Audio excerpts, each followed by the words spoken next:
কলকাতায় বিস্ফোরক দাবি দেশের রাষ্ট্রপতি দ্রৌপদী মুর্মুর। ঠিক কি বলেছেন শোনাই।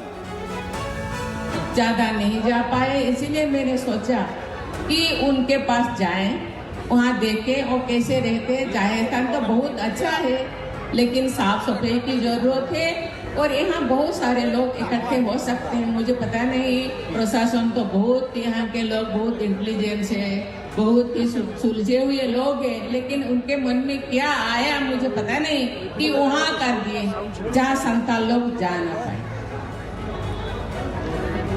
तो हो तो गया, लेकिन मैंने सोचा कि मुझे जाना है वहाँ। आज पूजा था, वहाँ संथाल लोग साल पेड़ को पूजा करते हैं, लेकिन पूजा थान में मैंने देखा यहाँ बरगद का पेड़ है। मैं भी बंगाल का ही बेटी हूँ, बंगाल में बहुत क्यों आने ही नहीं देते।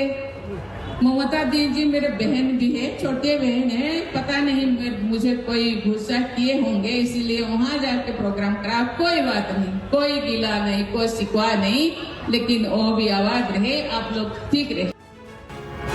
প্রসেনজিৎ আমাদের সঙ্গে রয়েছেন, আমাদের সহকর্মী প্রসেনজিৎ। অত্যন্ত বড় খবর, অত্যন্ত সিগনিফিকেন্ট খবর। আমরা অবশ্যই পরবর্তীতে বিভিন্ন রিয়াকশন পাবো, কিন্তু তার আগে তোমার কাছ থেকে খবরটা একটু জানতে চাইবো। এই যে বলা হচ্ছে বারবার জায়গা বদল হয়েছে, কতবার জায়গা বদল হচ্ছে, কোন কোন জায়গায় করার কথা ছিল, একটু ডিটেলটা দাও।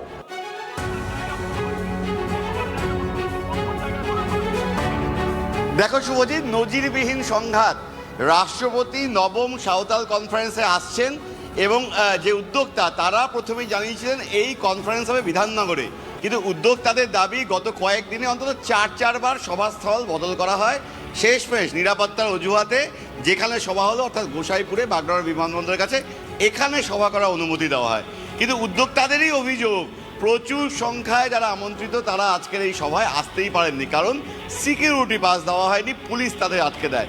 উদ্যোক্তারা জানান তারা উদ্যোক্তা ইন ডার্ক। সভায় বক্তব্য রাখতে উঠে রাষ্ট্রপতি বলেন যে এত চেয়ার ফাঁকা কেন, আমি বুঝতে পারছি কেউ বাধা দিচ্ছে। এরপরেও দমেননি রাষ্ট্রপতি। এই সভাস্থল সেরে বেরিয়ে ফের তিনি পূর্ব নির্ধারিত যেখানে সভা হওয়ার কথা ছিল অর্থাৎ বিধাননগর শিলিগুড়ি মহকুমার সেখানে পৌঁছে যান। সেখানে পৌঁছে গোটা এলাকা ঘুরে দেখে এবং নির্ধারিত জায়গায় একটি গাছ লাগিয়ে তিনি বলেন, আমি তো এই এলাকাতেই সভা করতে চেয়েছিলাম, পর্যাপ্ত জায়গা রয়েছে, কেন রাজ্য সরকার আমাকে এখানে সভা করতে দিল না। মুখ্যমন্ত্রীর নাম করে তিনি বলেন, হয়তো মমতা ব্যানার্জি আমার প্রতি রুষ্ট হয়েছেন যে কারণে সভা করতে দিলেন না। রাজ্যপাল বদল হয়েছে, মুখ্যমন্ত্রী আসেননি, কোনো মন্ত্রী আসেননি।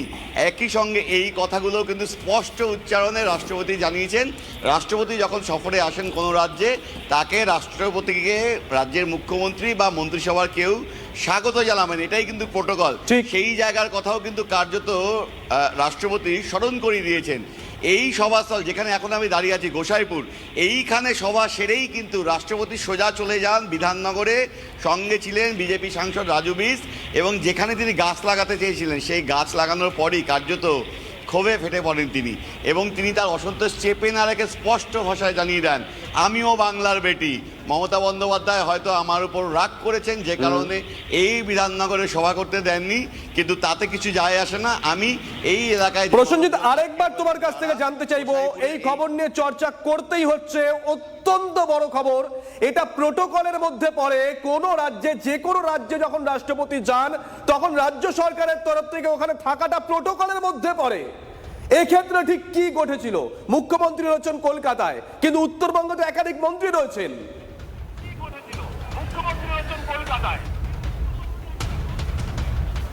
দেখো, আমি প্রথমে সভামঞ্চটা দেখাই। এটা গোসাইপুরের সভামঞ্চ, যে সভামঞ্চে রাষ্ট্রপতি কিছুক্ষণ আগেই বক্তব্য রেখে গিয়েছেন।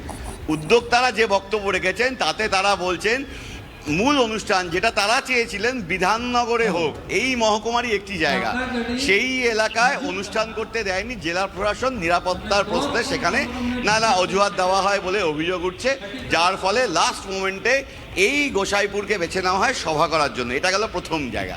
দ্বিতীয় জায়গা কি, যারা প্রচুর মানুষ আমন্ত্রিত ছিলেন এই সাঁওতাল কনফারেন্সে যোগ দেবেন, রাষ্ট্রপতির বক্তব্য শুনবেন, তারা আসতে পারেননি। কেন? উদ্যোক্তারা বলছেন যে সিকিউরিটি পাস দেওয়া হয়নি পুলিশের তরফে, কিন্তু বাস্তবে তারা যখন আসেন বিভিন্ন জায়গায় গেটে তাদেরকে আটকে দেওয়া হয়। রাষ্ট্রপতি এরপর বক্তব্য রাখতে উঠলেন, তিনি বললেন সার দিয়ে থাকা চেয়ার ফাঁকা কেন।